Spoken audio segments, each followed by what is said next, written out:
यो WhatsApp guys, कैसे हो आप सभी लोग। Welcome back to my channel. आज हम बनाने वाले हैं, मतलब बन गया है नॉन न्यूटोनियन फ्लूइड।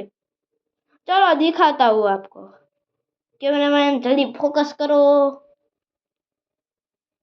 ये कैसे होगा, ये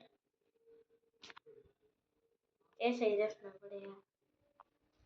तो गाइस, ये हमारा नॉन न्यूटोनियन फ्लूइड और ये छोटी सी कार है। अब देखना, अब हम करेंगे यार, वो से अंदर ही नहीं जा रहा। हाँ, नहीं जाएगा। और ये देखना, आराम से चला गया। वो गया है, फ्लड आ गया। या तो गाइस, ये होता है नॉन न्यूटोनियन फ्लूइड। और आज का वीडियो खत्म करते हैं, तो बाय गाइस।